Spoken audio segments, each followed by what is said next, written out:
Nike just released a brand new commercial featuring Caitlin Clark and her new Kobe shoe that she released today. And I saw this commercial yesterday on social media. I thought it was so cool. There's a shot when she's in the locker room and she opens her eye and it like turns into what looks like a snake eye, but when you zoom in, it's actually the Kobe logo. Nike just flipped the script in the most unexpected way. And A'ja Wilson is not happy. After dumping millions into building Wilson's image, all while Caitlin Clark stole headlines just by stepping on the court, the sportswear giant has finally snapped out of its dream. They saw the truth and made a move that changes everything. Nike finally delivers Caitlin Clark PE. Is this the first Caitlin Clark exclusive Nike commercial since she's entered the WNBA? I know she's made a cameo here, she's made a cameo there, she was featured as part of this rollout here, featured as part of this rollout there, but is this our first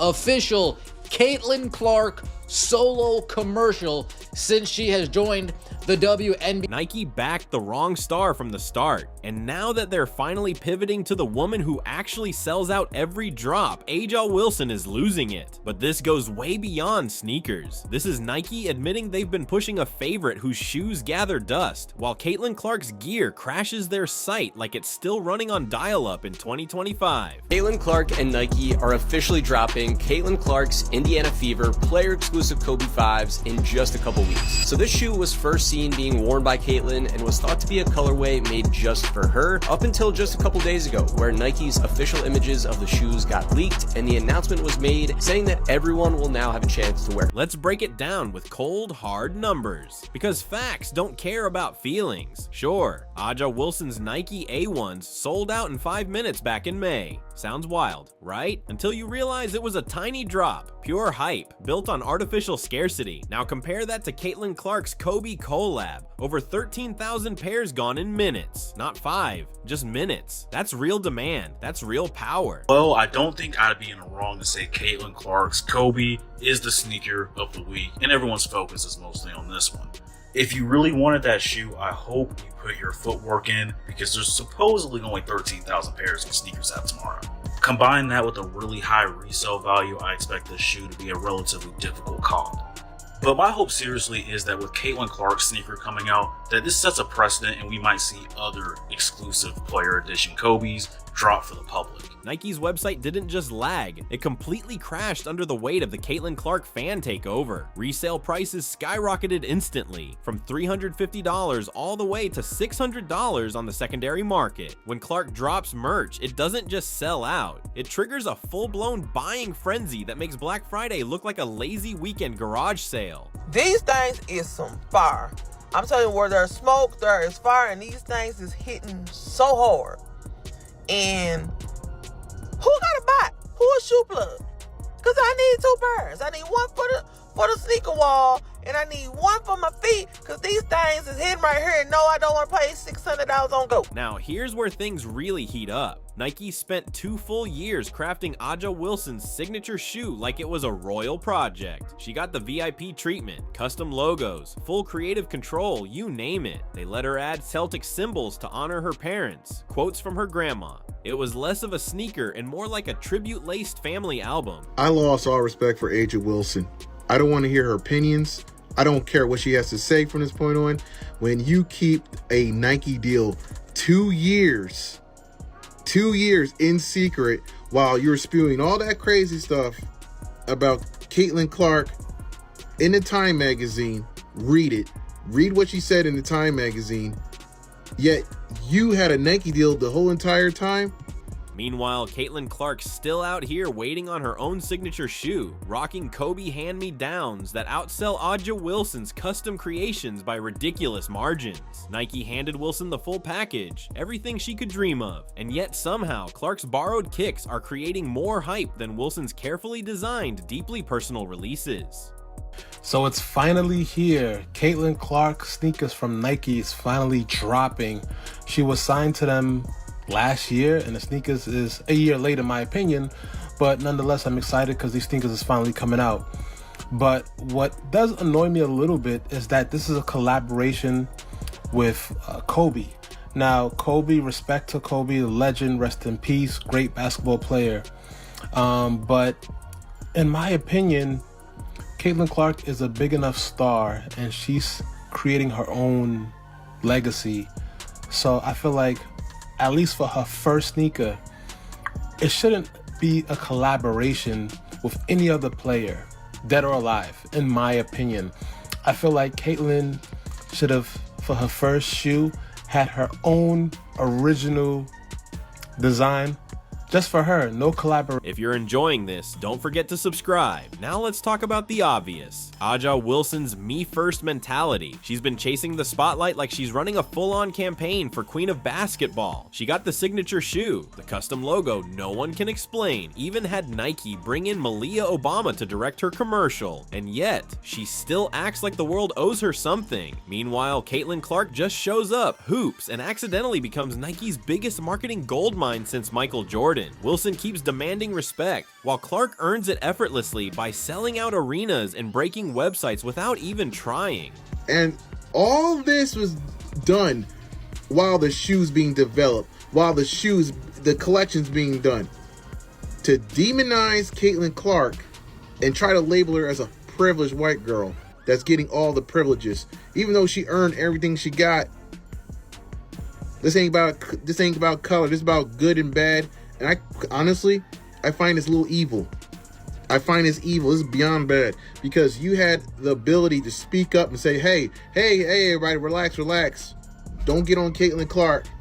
She got a shoe deal. That's cool. I got one too. Mine's taking a little bit, but it's going to come out. Just be patient. She could have came out and said that, but she didn't. The craziest part, Nike really tried to make Aja Wilson the face of the brand. They handed her a $20+ million contract extension, built entire campaigns around her diamond in the rough image, and pushed her narrative harder than a salesman chasing a monthly bonus. But here's the thing, you can't fake what Caitlin Clark brings to the table. She inked an 8-year, $28 million deal and instantly became Nike's biggest asset, without them lifting a finger.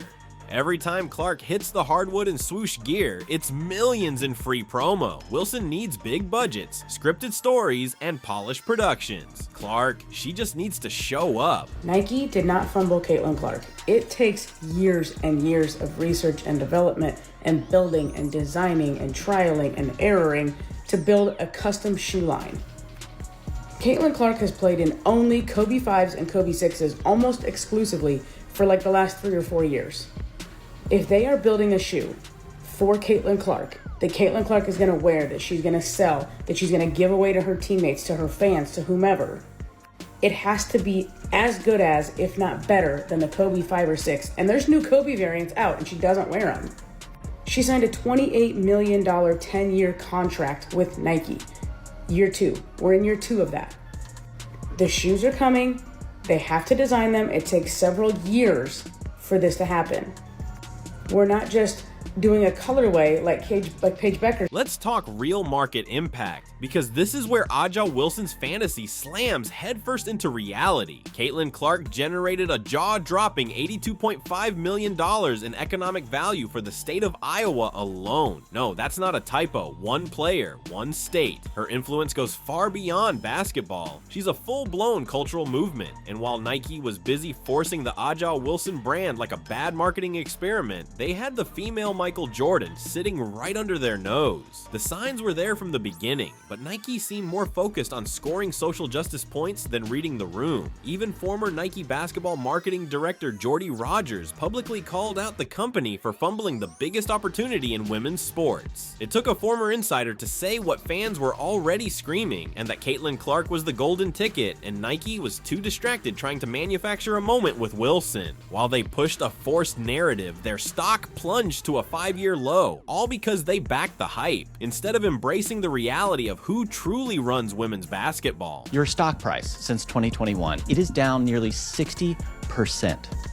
Your executives and the people who are making these decisions, their stock options are worthless. Meanwhile, you have the single biggest needle mover in all of American sports since Michael Jordan, and you have somehow convinced yourself that you need to slow play this. Let me show you Google Trends search traffic for 4 female basketball players. There is one who only rivals Caitlin Clark, and that is Angel Reese, and you do not have her. She is over at Reebok. I am so confused as to how you would be so invested in the WNBA for several years, and you have been doing great work to try to elevate and uplift that league and many of the athletes there. But this seems like you have convinced yourself that this needs to be an either-or conversation. And we never have an either-or conversation in the men's sports. You have like 10 signature athletes. Half of them don't deserve a signature shoe. Now, all of a sudden, Nike's finally waking up. Clark drops her Kobe collab, and the internet doesn't just slow down, it completely implodes. Not heavy traffic, we're talking total digital shutdown. Meanwhile, Wnba Wilson's perfectly planned launch gets steamrolled by a random Tuesday sneaker drop from Clark. The difference? It's almost painful to watch. Wilson needs months of promo, ad tours, and a full marketing machine to get people interested. Clark, one post on social media, and fans are lined up around the block like it's a supreme drop. But here's what really has Wnba spiraling. Nike is finally admitting what the fans already knew. Clark doesn't just move product, she moves culture. The market has spoken loud and clear. Caitlin Clark is the future. And Wnba Wilson, she's yesterday's headline, trying to stay in a game that's already moved on. I just felt like across the board, this commercial was a 10 for 10. And a lot of people have been getting on Nike because they don't feel like they have been promoting Caitlin as much as they should. But I will say we have to give credit where credit is due. I feel like in the past month or so, they had been tweeting about Caitlin more. And then obviously with this shoe release, they made this super sick commercial to promote it. And of course, just today, Caitlin Clark's new Kobe PE shoe sold out in less than a minute. And I saw so many tweets about this, so many people who were so sad that they've missed out on this shoe. I saw that there was this one Dick's store and people were lined up around the corner like camping out trying to get the shoe. Nike spent years trying to manufacture hype around Wnba Wilson, all while ignoring the real phenomenon growing right in front of them. They handed Wilson every possible edge, MVP titles, championship rings, even Olympic gold. But no matter how hard they pushed, they couldn't create the kind of authentic connection Caitlin Clark has with fans. On paper, Wilson's resume looks elite, but Clark, she's more than stats. She's a movement, a cultural icon who just happens to dominate on the basketball court. There's a huge difference. And Nike finally realized it, because no matter how flashy the marketing is, real charisma always beats a scripted storyline. Clark never begged to be the face of women's basketball. She just became it by being unapologetically great. Meanwhile, Wilson's been campaigning for the crown like it's a title she's entitled to. But the court, the fans, and the market have already chosen their queen. I find it's very deplorable to me. I find it's very deplorable that you allow Caitlin Clark to get crapped on that whole entire time and even speak up. And on top of that, Nike's a bunch of a-holes too, because they didn't speak up and defend Caitlin Clark or speak up and say, hey, we got Aja's shoe coming. We got Aja's shoe coming. Just got to be patient. Caitlin Clark's going to get hers too. I don't understand the tactics here. All you're causing controversy that didn't have to be there. You're calling division where it didn't have to be there. You're calling racial, issues where it didn't have to be there. Nike's pivot isn't just a smart move, it's a matter of survival. While they were busy trying to force Wnba Wilson into superstardom, Caitlin Clark was out here redefining the entire WNBA by herself. Her games pull over 1 million viewers, while others can barely scrape 300K. Every arena she visits, packed. Little girls rock her jersey like it's a superhero cape. That's not some marketing gimmick. That's real, unstoppable cultural impact, the kind brands dream of. When her Kobe collab dropped, fans were refreshing Nike's site like it was a ticket drop for a Beatles reunion. Wilson's shoe releases feel like a chore, like Nike's assigning homework to the public. Clark's drops? They feel like Christmas morning for basketball fans. You finally put her in a Super Bowl campaign with 9 other women, and all respect to them, but none of them are moving the needle quite like she is.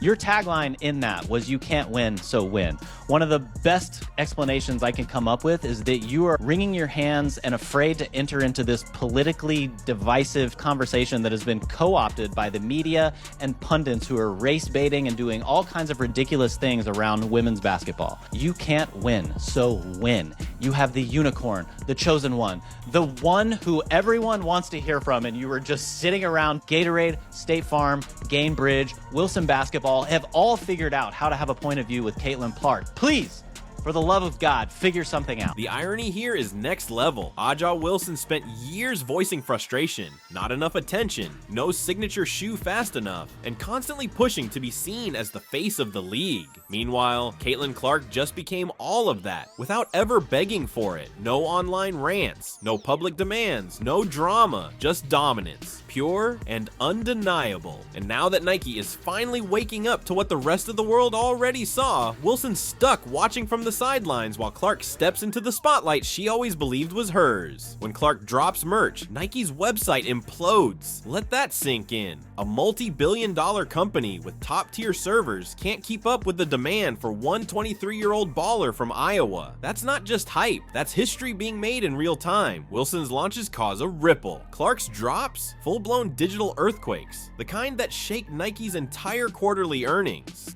Heard that Nike stocked about 14,000 of these, and that is an unconfirmed report, but they sold out in less than a minute. If that's any indication of what a Caitlin Clark signature shoe will do, I think Nike better continue to get on it and get ready to launch this brand for. The market doesn't lie. And numbers don't care about egos. Aja Wilson can stack MVPs and championships all day, but Caitlin Clark has something you can't teach, can't fake, and definitely can't manufacture. True star power, the kind that turns spotlight into sales. Nike finally realized what they'd missed. Betting on Wilson was like putting money into Blockbuster. While Netflix was taking over the world, they had the future of basketball marketing in Caitlin Clark and treated her like a backup plan. Now we're watching Aja have her "wait, I thought I was the chosen one" moment, while Nike quietly shifts the bag toward the woman who actually drives the culture. Wilson's signature shoe? It'll keep selling, mostly to die-hard WNBA fans who treat buying it like a political badge. But Clark's gear? It flies off shelves for one reason. Everyone wants in. Kids, parents, casual fans, even folks who don't watch a single game. That's the difference between niche hype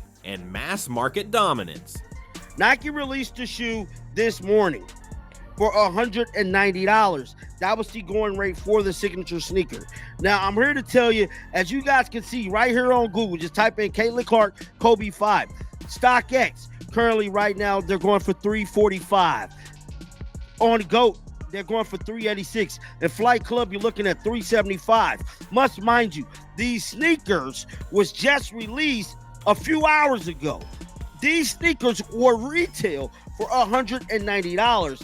This is the Caitlin Clark defect. Nike poured millions into turning Aja Wilson into the face of women's basketball. All while the real face was already out there, rocking competitor shoes in college and packing arenas just by showing up. Now they've finally opened their eyes. Caitlin Clark isn't just an athlete. She's a movement that cuts across sports, generations, and every demographic you can name. Wilson's reach has a ceiling. Clark's? We haven't even seen the top yet. The Caitlin Clark effect isn't fading, it's exploding. And Nike just realized it's time to stop fighting it and start riding the wave. Aja can keep chasing the spotlight, but the fans have already picked their star, and this choice wasn't made in boardrooms or branding meetings. It was made by millions of people swiping their cards the second Caitlin Clark's name hits a product. The revolution, it's not on the way, it's already here. And Nike, they finally joined the winning team.